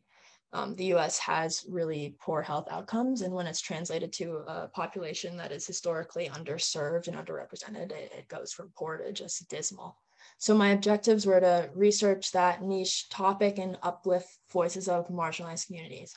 I'm going to do a little bit of reading of my project. I want to read this aloud, but the Zoom pop-ups are kind of making that hard, so I'm going to try my best if I get cut off. So it says, there's a quote from Walter Cronkite that says, America's healthcare system is neither healthy, caring, nor a system. And I say there are few systemic failures as catastrophic as the United States healthcare system. Built off the back of racist experimentation, racially charged inferiority stereotypes, and exclusion, it is natural the contemporary system would hold antiquated and harmful values. The result of which is a system that neglects to care for its constituents. Currently, there are significant disparities around socioeconomics, race, gender, and immigration status that cling on to racist foundation it was built upon. America's healthcare system is a complete anomaly, with $3.8 trillion. The United States spends at least twice as much on health systems than any other developed country with membership in the Organization for economic cooperation and development. Unfortunately, the spending does not yield positive results, as the USA, by comparison to its counterparts, has calamitous health outcomes. The United States has unfortunate health-related statistics, such as the highest suicide rate and lowest life expectancy among the 11 OECD nations. It also features the highest chronic disease burden, as well as an obesity rate that is 2 times higher than OECD averages. Americans visit doctors' offices less often than those in other countries, leading to a relatively low supply of US physicians. And perhaps most tragically, the US has among the highest number of hospitalizations from preventable causes. There's the text blocks. Alongside the highest rate of avoidable deaths. This can be explained by the country's fee-for-service economic healthcare model, our hybrid insurance, and our attitude of individualism.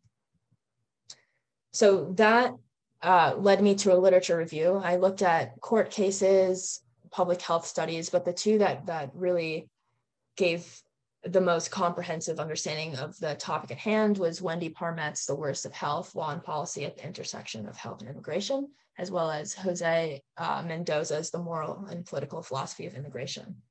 So just to give you a little bit more context on that, I write, in her paper, The Worst of Health, Wendy Parmet argues that some of the most problematic legislation appears at the intersection of public health and immigration. Throughout this text, she seeks to examine why this is so. She claims that where immigration and health policy meet, we lose sight of why health policy exists in the first place, which is to protect people. She starts by making it abundantly clear to readers that the disruptive relationship between immigration and health policy is not new. And then there's a quote where she says, the belief that non-citizens, documented and undocumented, are undeserving of publicly supported health programs and create a threat to the public's health has long influenced US health policy, end quote. These bigoted beliefs come from stereotypes that undocumented immigrants enter the country to take what rightfully belongs to citizens, be it jobs, social support, or even housing. On the other side of it, conservative Americans view social support programs as not worth investing in, leaving tight, often underfunded budgets for such programs. A couple examples for these would be forced quarantine of Haitian HIV positive immigrants and forced quarantine of Chinese Americans during the 1900 bubonic plague outbreak, as well as the practice of medical repatriation, which is sending undocumented immigrants to their home country once they're in the hospital and the hospital decides that they've spent enough of their resources on that person, alongside all of the healthcare implications surrounding the public charge rule, which Ash very eloquently told us about. Mendoza is a philosopher, and he talks about the concept of immigration being completely unnatural. He talks about most developed governments having to uphold 2 standards, the security concern and the liberty concern, which mostly is there to protect the citizens and to be a democratically self-determined nation. And he arrives at the conclusion that the concept of citizenship is arbitrary and irrational. And he states, as it is presently constituted, liberal theory cannot provide a justification for membership, control, and remain a coherent political philosophy that upholds the security and liberty concern. So the principles outlined here were kind of the foundation for my investigative work for my interviews. So I did 4 qualitative IRB approved interviews with people that have had experience around being undocumented and the undocumented health experience. First 2 people there, Abe and Nicola, who are 2 undocumented immigrants. Abe is an HIV positive individual who was diagnosed in England, where they, of course, have a socialized healthcare model, and he came to the US. Nicola is someone who's had bouts of a really serious kidney infection that landed her in the ICU for weeks, as well as a brief cancer scare. And then I interviewed 2 people who were more auxiliary. So Kate, who is an attorney for a health law advocacy firm, and Dr. Ola Zagasti, who is an oncologist in New York who specializes in cancer care for undocumented individuals. And so once I conducted my interviews, I did a qualitative thematic analysis where I went through and picked out the most pertinent themes amongst these people, and I wrote about that. So in my findings, there were massive universal issues around feelings of burden, distrust, and discrimination. To read a little excerpt on that, I say in my thesis, Nicola was presenting with serious symptoms due to kidney infection, blood instead of urine, dangerously low oxygen saturation, feeling faint, and hallucinations all indicated her body was going into septic shock. In terms of emergency triage, Nicola's condition indicated a higher priority. However, it took 4 hours and a loss of consciousness for her to be seen by her doctors. On this, she states, when you don't have insurance and you're an immigrant and you're in the waiting room at the emergency room, they know you don't have nothing. They might serve like 10 people where you were there before them for a while, like maybe 3, 4, 5 hours before. But when you don't have your papers, they don't treat you equally with the people that has their insurance. And to me, that's a form of discrimination, end quote. And those feelings of discrimination were all too common. It was, again, wildly mentioned through everyone. And the lawyer and doctor that I interviewed, all of their clients had experiences that were similar. The second most pertinent finding that I thought was that difficult access to treatment leads to backdoor medication and backdoor treatment. So I write, after despondently asking Nicola how she was able to get treatment in such a dire situation, she told me she had to tell me something. She got quiet as if our call was tapped and she could get in trouble by saying this out loud. She told me, when you don't have papers, there's always something called underground. There's a way for everything. There are doctors that are willing to take people without papers, and I used to go to those underground doctors. Abe had a similar story. He said, I forget the name of the clinic now. They were quite willing to send me elsewhere, but from what I've been told, they're just as much as everything is insurance. But there's a lot of help for people who are undocumented. It's just between how and where to knock on the right door, basically. Both of them were kind of reluctant to disclose more information because naturally it's a secret underground thing. And I think that it's very unfortunate that undocumented immigrants have to turn to backdoor drug peddling essentially to get life-saving treatment. And the last thing that was just universally true is that the laws in place that provide treatment for these populations are not nearly enough. Right now, there is something called the Emergency Medical Treatment and Labor Act, which is EMTALA, which pretty much says if anyone shows up to an emergency room, regardless of their race, national origin, immigration status, they have to be stabilized. A lot of centrists and people on the political right think that that is perfect, if not too nice, because it's providing free treatment for anyone, when in fact it doesn't treat the root of the problem whatsoever. If you go in with a serious cancer diagnosis, you walk in, maybe get a biopsy saying that you have cancer, and then that's all they can do. Abe was diagnosed in England, and he credits that for him still being alive. He has a lot of friends that were diagnosed here that were younger than him, that have been diagnosed a lot later than he was, and they all passed away before him, which is just indicative of a huge, huge problem. So I'm hoping that we either get a more comprehensive healthcare system that grants insurance for anyone, or expand the EMTALA Act to include more than just stabilization, because treating the root is what's far more important. Just what's next for me in this project, I have accepted a job at a healthcare PR firm called M Booth Health, and all of their campaigns are around health access and advocacy. So it's going to be a really exciting next step to do some real world marketing and outreach for some of these problems. And that's all. Thank you so much for listening to my presentation, everybody. I'm going to stop the share now. Thank you, Brie. So many things. There's a lot of comments in the chat about the violence and the shame of our system. Pointing out and deepening our understanding. Any questions in the chat before I'll ask one just to get us started. When you think about your work coming to you, what do you feel like is the role of language? Just finding the right word, finding the right phrase, finding the right way to communicate, and how do you work to find the language that's most effective? I think that's a great question. I think, unfortunately, healthcare has become a really, really partisan issue, and language is extremely important.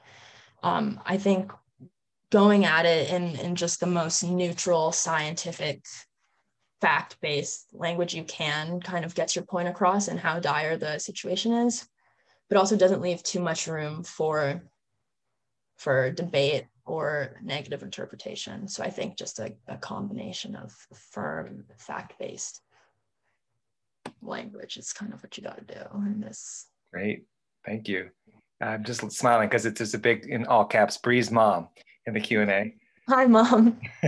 What do you think will happen under the new administration in regards to medical insurance for the undocumented immigrants? Yeah, so thanks, Mom. It's a good question.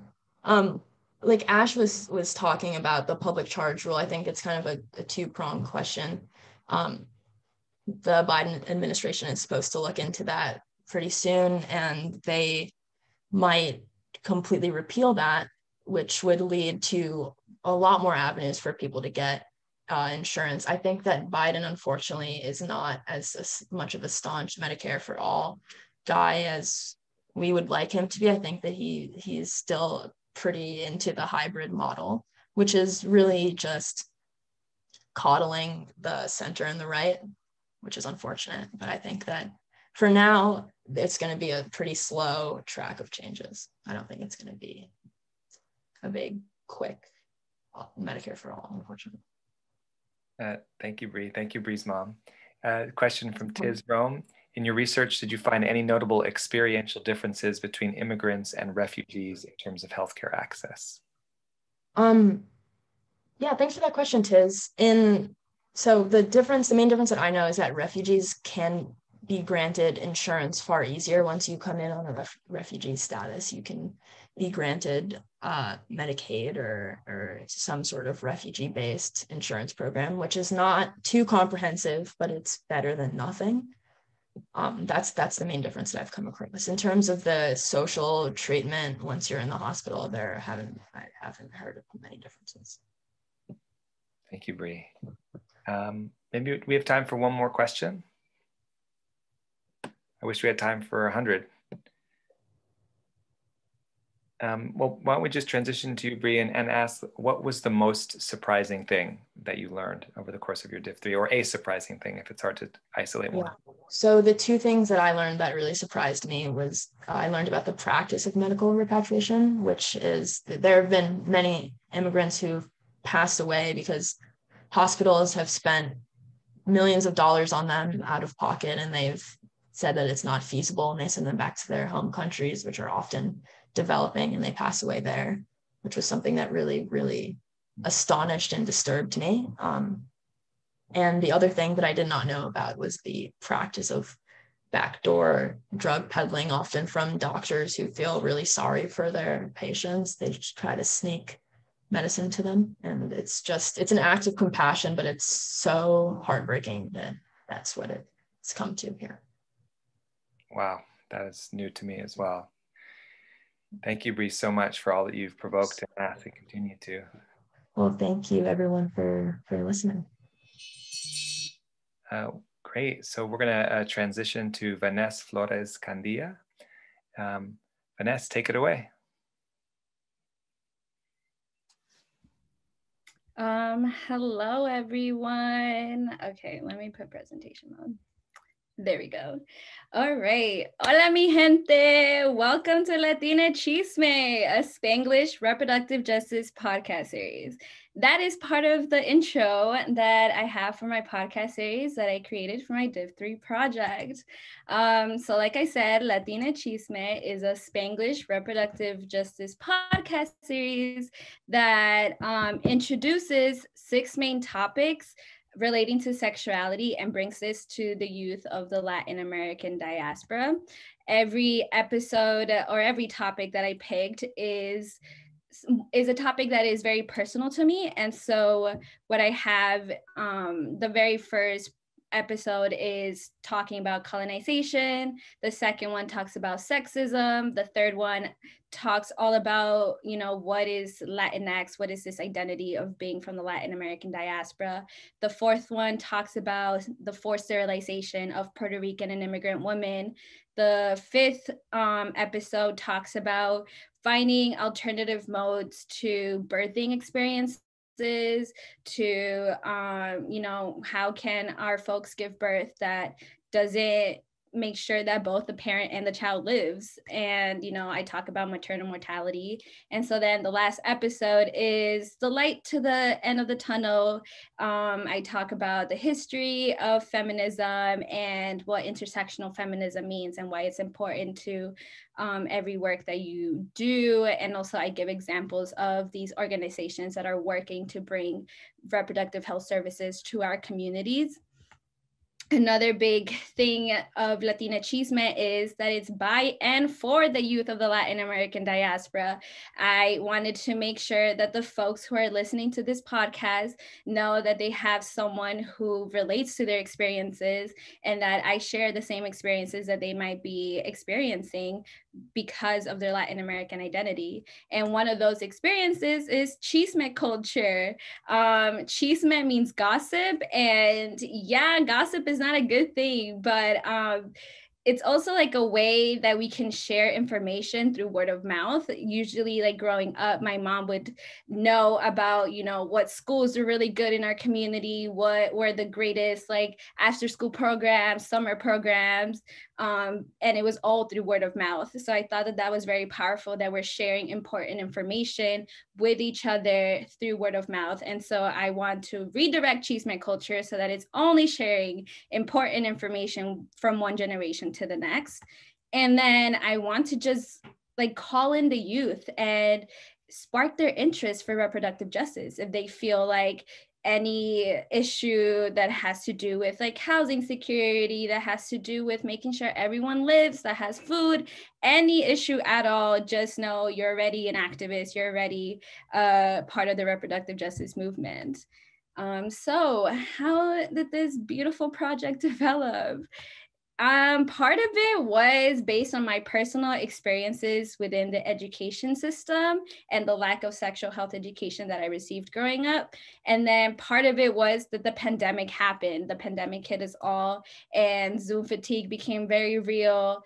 Our children are not able to produce the same in a pandemic, in a time where a lot of trauma is happening. A lot of people are suffering around us, especially if our communities can't get access to these healthcare services.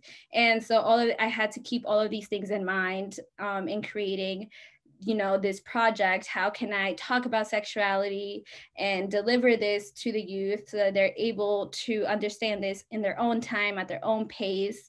And so I decided a podcast series was a good way to do that. I was also inspired by Black feminist thought, intersectional feminism. I think that it's very important that whatever your work is, that you're doing it through an intersectional lens. If you are not acknowledging how race, economic class, immigration status, gender, sexuality, if you're not acknowledging how these are all factors that affect how a person lives, then your work is not intersectional. Your work is actually causing more harm to the communities that you're working with. So it's very important to understand that and know that everything you do should be through an intersectional lens. I was also, of course, inspired by Gloria Anzaldua's Borderlands, because she talks about navigating this dual identity of being American and Latin American, but never being able to fully exist in either identity. And so that's exactly what my podcast series is. It's Spanglish. It doesn't fully exist in English and it doesn't fully exist in Spanish. It's its own entity. And I think that that was something that was very important for me as well. And the last big inspiration for this podcast series was Leanne Betasomasake Simpson's book, As We Have Always Done. She makes it explicitly clear that her work, Indigenous thought, exists outside of a Eurocentric academia bubble. It doesn't center whiteness at all. And my podcast series doesn't center whiteness. All of these experiences you will only understand if these are the experiences that affect you directly. And that became a very important part of my work as well. So some of the challenges I faced with this was that reproductive justice is broad. I'm so excited. I'm so passionate about reproductive justice work. And I just wanted to talk about literally everything that I could, but that is very impossible to do because every social justice issue is an RJ issue. And I just wanted to do it all, but I couldn't. And so I had to really just focus on making this podcast introductory podcast series where the youth that I am targeting, that this is targeted towards, that they are understanding this information just enough to also be able to do their own research and be able to take that step to do their own work. And another big challenge for me was knowing that I have all of this information, how can I deliver this to the youth in a way that they will understand and not be bored? Because thanks to social media, I only have about 2 seconds before I lose their interest. Like, their attention span is very short. And so I had to make sure that this podcast series, that each episode was under 10 minutes long, that it was touching on the topics that I was going to discuss, and that at the end, they still understood all the main points of the episode. And so I wanted to make sure that the language was accessible, that I am not throwing these big words like heteropatriarchy, medical industrial complex, and just like them not understanding what this means and then taking away from what the goal is, which is just educating them. So language needed to be accessible to the youth. And that's something that I want to say is a challenge that I resolved, but also this podcast is not fully accessible still because it's a podcast. You need to be able to hear it. It doesn't have any visuals to it, and you require internet access. And I think also because this is for the Latin American diaspora, having these episodes be available in Spanish is also something that is very important to me and something that I can do, at a later time. So, which is great because we need next steps. And so the next steps for my podcast series is that I'll be launching it in June, AKA Pride Month. It's only right that I launch it in June, keeping in mind our queer and trans ancestors that came before us. But once I launch it in June, it'll be available on Google Play, Spotify, Apple Music, all that fun stuff. So make sure to follow Latina Chisme on IG to stay tuned for that link when it's gonna pop out. I also want to share this with the reproductive justice organizations that are doing the work within our communities. And one of those is the National Latina Institute for Reproductive Justice, which I'm lucky and fortunate to be an intern for them. And they are also a really great organization based in Texas, Florida, and New York. And so I think it's just great to be able to reach a broader audience that way as well. And like I said, in the near future, I want to make a Spanish only version for this so that not only youth can understand it, but also older folks. For me, that means I want to be able, my parents, to listen to this and be able to learn something new and just learn what reproductive justice work means. And I also want to use it as an educational tool to facilitate workshops and even probably a classroom curriculum, build a classroom curriculum around this. And I'm just very excited to bring this to the classroom setting if I'm able to. And that is just great things that I'm looking forward to. And that's it. That's all I have for my presentation. That was incredibly well timed. It was almost exactly 10 minutes. Just say, Vanessa, also knowing you your very first semester at Hampshire in class and not talking until then, to see these ideas that you had then and how they flowered and expanded and deepened, and how powerful that is, just a testament to your learning and growth. So congrats. Thank you. Thank you so much. So questions, put questions in the Q&A, share sort of celebrations in the chat. There's a lot. That was brilliant. So many great, wonderful things. I'll start with the first question, which is the first time you heard your own voice on your podcast. What did you feel? This is so funny. I think apart from everyone who was in the seminar and apart from my friends, that they know that I was very like nervous, cringy, trying to like hear back my voice, especially because I had to do like editing and stuff like that. Yeah, I think that I'm super proud of the work that I have produced, but it definitely didn't feel like that throughout the process. There were a lot of moments where I had self-doubt if it was good enough, if it wasn't enough. And yeah, and listening to my voice was one of those things that I just had to like overcome. And yeah, I don't think I can listen to myself talk now. I feel like I can get used to this, but yeah, it was an adjustment I had to make. Great. There's a question in the chat from Michelle Hardesty. What's an episode you had to cut that you'd like to do in the future? Oh, okay, let's see. Well, I think every episode could have been so much more.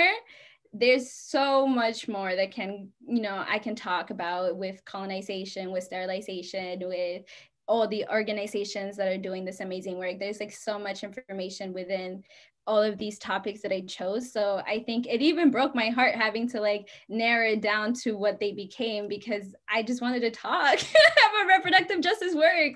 And so I think that I could definitely see myself maybe making a part 2 to all of these with even more information, because it's definitely there. I have all of that. And do you have an idea of what would be the beginning of that part 2 if you were to say now?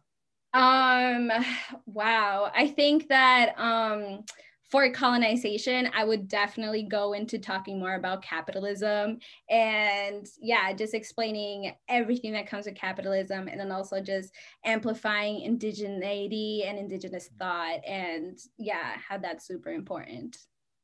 Amazing. Please, we welcome your questions. Put them in the Q&A.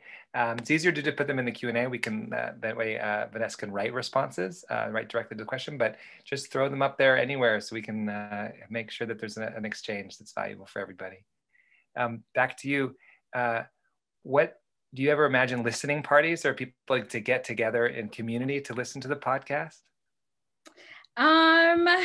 I want to say yes, I could definitely do that. I also didn't like really think about it right now, because how can I do that in a pandemic? But I think that definitely, and in my mind, I'm only thinking about bringing this to like the youth of New York because I'm from East Harlem. And so that's really all I know. But it would actually be very interesting if like folks from, I don't know, the West Coast like heard it and they're like, I have these similar experiences, because I think it would just be nice to be able to connect with folks no matter where we are in the States, in the world. And so I think a party, like a digital one, since we're in that time anyways, where everything is digital, I could definitely think of doing something like that.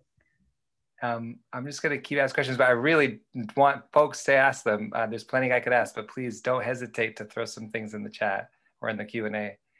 If you could look back at the person you were when you arrived at Hampshire with all of these same questions, but maybe not the same level of application of them, what would you say to that person? Ooh, wow.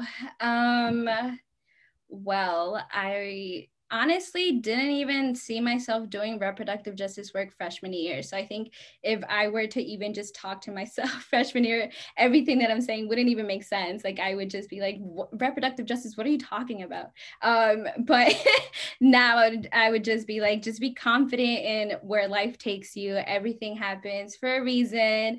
I didn't even think about making a podcast as my Div 3. I actually wanted to do more of like hands-on educational stuff, but then the pandemic happened. And so I had to just go with, what was currently happening. And so I think that was a big valuable lesson, which is like, just go with the flow. Things are going to work out. What is meant to happen. And also those are affirmations, y'all. So if you need them, just know what is meant is going to happen for you.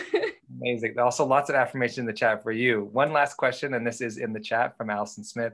How do you feel like the topics that you're choosing to share will be different in podcast format as opposed to having a blog or something in writing? Well, I thought about that in more of like just teaching them, because I'm not a writer and I didn't want to turn my div into like a 30-40 page thing, knowing that I don't like to write. And so I think that even with this podcast, it was a very big adjustment that I wasn't actively or live teaching this, and so I wouldn't know if, you know, our young students are able to understand it, or like stuff like, it was very frustrating not knowing the other end of you know, the experience of teaching, and so it was very hard to navigate that. But I think that I just try, and when it comes out, it will make sense. But like, I had to ask the questions as if I was the student, just so that I can like lean back on that. And so I think that was like a way that I could kind of like bring in this actual teaching thing into the podcast. Just like being curious and asking questions like a youth person would. It's so great, Vanessa. Thank you. If you want to put anything in the chat, extra links or anything you want folks to know, don't hesitate. I know it is 5 or a little after. I just want to encourage you all to stay. We have one more presentation. There's just such an abundance of stories and knowledge and vision and insight, as you've heard and seen. So we just encourage you to stay. We have one more presentation, which is Elliot Johnson. Thank you, Vanessa. Thank you, everybody. And Elliot, you're welcome to turn on the camera and pass it to you.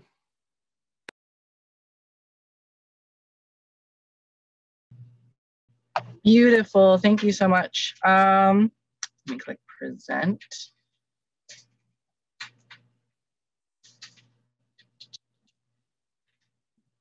So my presentation is going to be on my thesis called Transitioning Beyond the Norms of How Gender Boundaries Can Cause Pain Within the Trans Community. And the abstract goes a little bit like this. This thesis will discuss the harms of gatekeeping within the broader and more general trans community. The purpose of this thesis is to explore what gatekeeping is, particularly in an interpersonal sense within the transgender community, and then explore the ways in which gatekeeping harms the transgender community, most specifically on YouTube. The methods in doing so involved drawing from past research, defining certain terms, looking at a case study involving trans YouTuber Calvin Gara, and discussing the ways in which the trans community can move towards healing. The scope of my work deals with research in the field of what gatekeeping is, how it has harmed individuals based on personal accounts, and brainstorming ideas for healing from research done within this field. Limitations are primarily that avenues of healing aren't always universal. Further research is needed for this. And so how I'm going to basically present this research in my thesis is going to go through the chapters a little bit and with some of the information from each chapter. Hopefully it isn't too long. The preface starts a little bit like this. When I had first come out as transgender, I decided for myself the most important thing for me was to find community with other trans people. I tried to join a Facebook group specifically for trans men, thinking this would be found family, and much to my surprise, I received a message from one of the moderators saying something along the lines of, "You shall not pass," but said in a way that was far more harmful. I took this experience and the instances of gatekeeping and transmedicalism I had encountered and decided to write this thesis. So the first chapter is titled, Who's Keeping the Gate? Bullying in Groups / Gatekeeping in the Trans and Non-Binary Communities. So gatekeeping is the process of controlling certain information as it moves through a gate or filter and is associated with exercising different types of power. When it comes to devices of harm, bullying is a big one that many can name as something that has caused trauma in their lives. The mentality behind bullying begins primarily in adolescence, which is where most of emotional development occurs. Bullying, as defined by forensic psychologist Dewey G. Cornell, is the act of repeatedly humiliating a weaker person, just to give a definition of what bullying is. Some criteria of bullying and what one identifies as bullying may include hostile intent, imbalance of power, and repetition over a period of time. Cornell points out bullying is an act that is repeated, which therefore makes it hard for the individual to defend themselves. The 3 main factors that play into bullying and what makes one a bully: a sense of power, a common lack of power, their harmful actions are repetitive, and a hindrance or lack of emotional intelligence or safe space to speak about one's feelings. The act of lashing out and bullying someone leads to a separation of individuals into groups known as in-groups and out-groups, and this leads to my next section. What is meant by an in-group and out-group is that in-groups are groups of those that fit within societal norms usually, and out-groups are individuals that do not appear to fit in the societal norm and standards, whether that be the means of race, religion, ethnicity, gender, sexuality. And as analyzed by Colby, queer and trans students experience high rates of being bullied due to their space within heteronormative society. What happens when our safe spaces are encroached upon? Well, how does this create community and destroy community? Does it leave space for others to exist without a feeling of I'm not wanted? Or do these areas of comfort suddenly become wastelands? Within cyberspace, there's a term for this harm. It's called cyberbullying. Some in-group mentality projects a sense of privilege and may alienate the group. This is very specific to the queer community, which I mentioned. A big part of this gatekeeping mentality, specifically in the queer community, is some sort of phobia, as Kim has observed, in this case, homophobia. When it comes to any sort of phobia, there is an insider-outsider mentality, and this follows into gatekeeper mentality as well. This causes the search for power. What exactly causes the search for power? What happens when you are not a gatekeeper, but somehow hold this mentality that there are acceptable and unacceptable behaviors? How do we get here? And one thing I found was that disgust often leads to harm done to many folks in the trans community.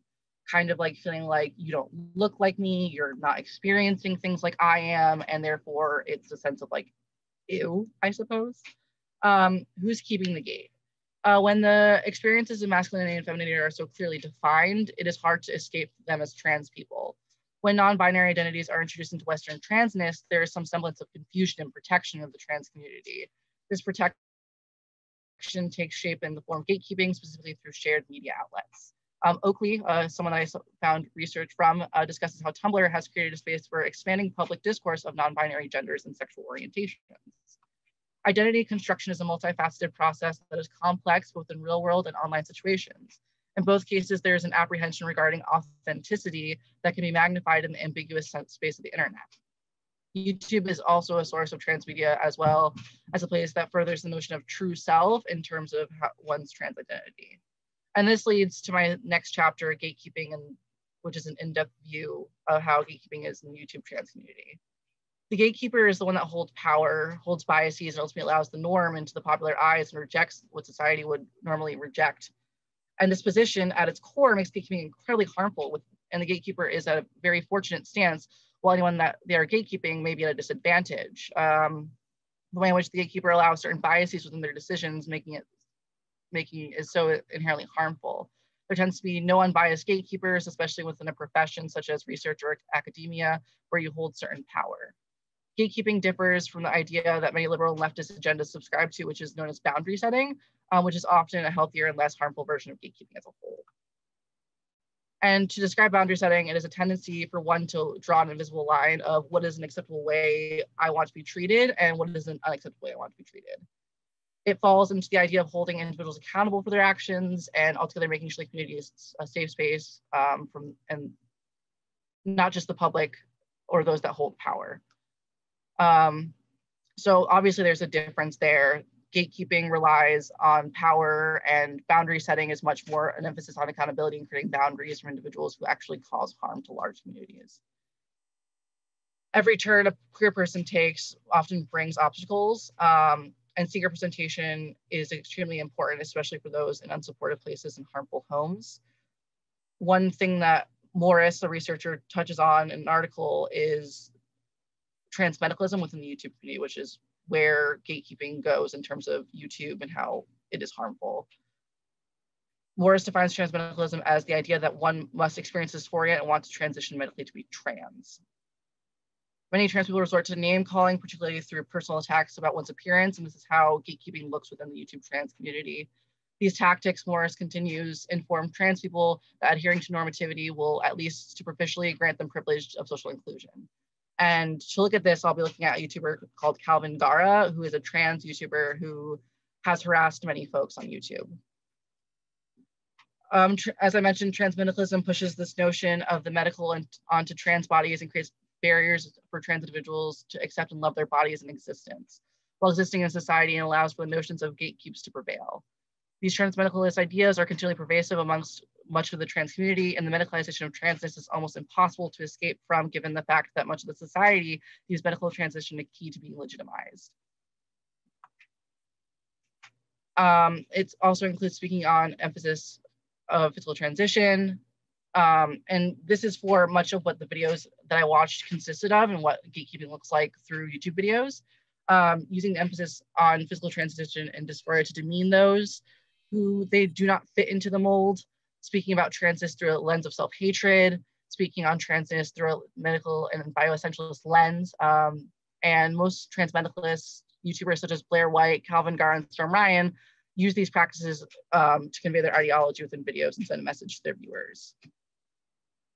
So I also speak about trans trenders in this thesis just as a means of purveying harm. Monsell identifies the main harms of being called transgender, which are the individual doesn't experience gender dysphoria, the individual's gender expression does not match the gender which they identify, and the individual begins to transition but chose to detransition. This is what happens when someone is called a transgender. This is usually why people call them a transgender, which is a harmful term. And for the case study, I chose to focus on Calvin Gara, who is a young person and basically the epitome of gatekeeping on the trans community on YouTube.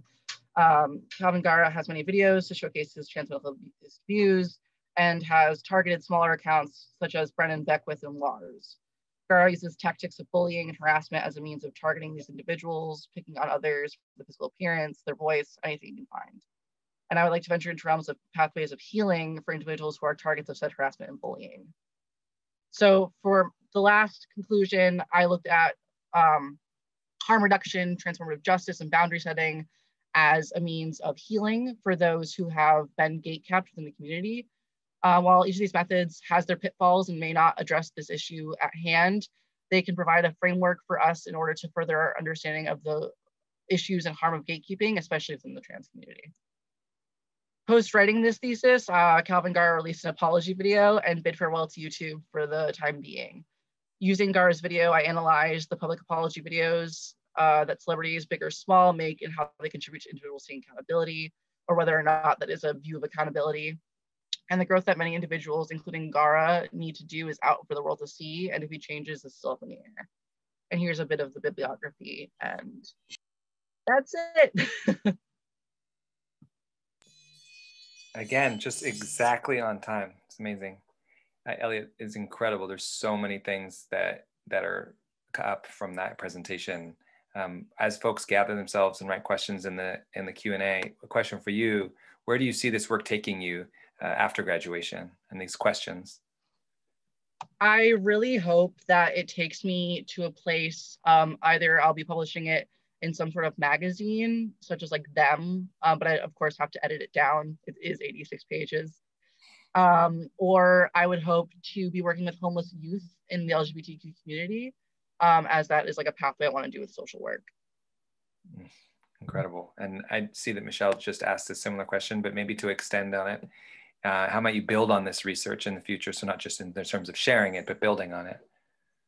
Yeah, that's a really good question. I think what I would like to do is look for more personal accounts of how gatekeeping has affected individuals. I have looked at a lot of research from researchers and papers, and I feel like this is such a personal, pervasive issue for so many people that it would be important for me to look at those people and ask them questions, if that is, of course, comfortable for these people, and just kind of get more of a personal account than just an outside lens.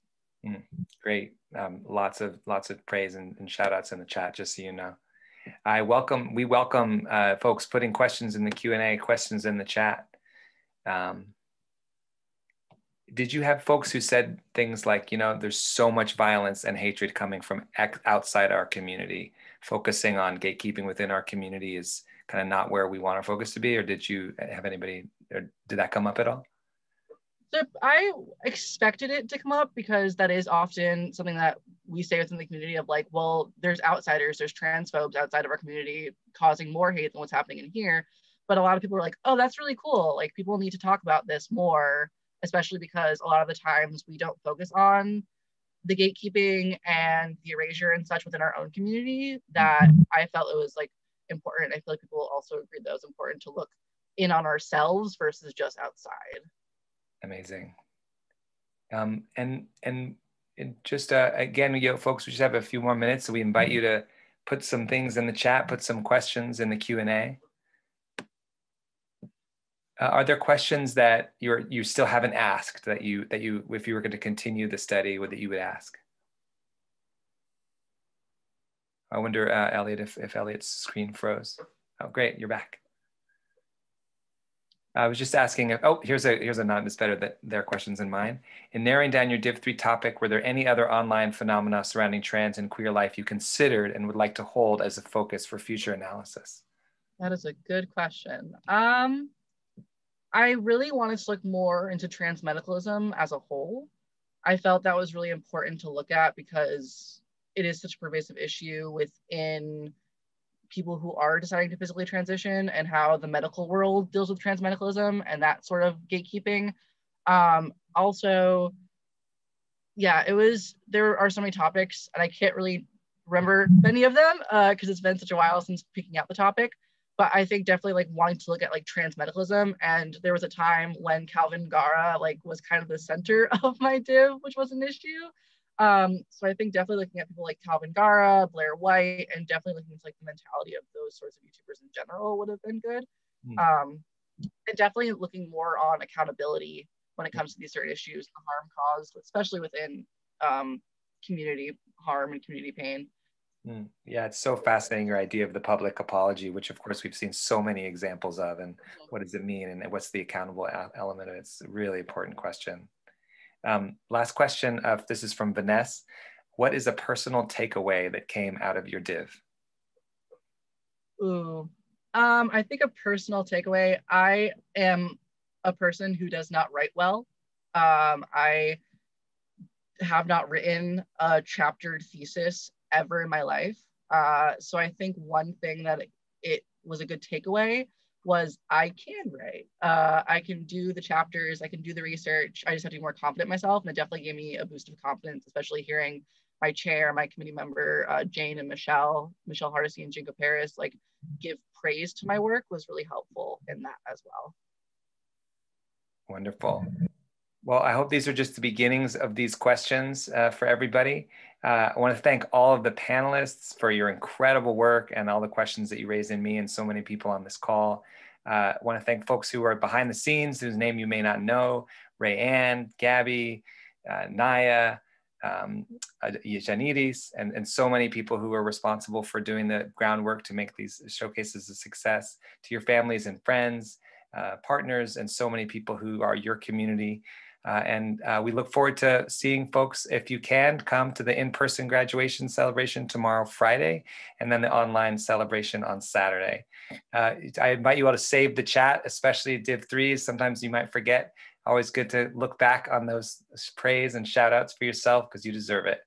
Thank you, everybody. Have a wonderful night. Thank you for staying a little bit after.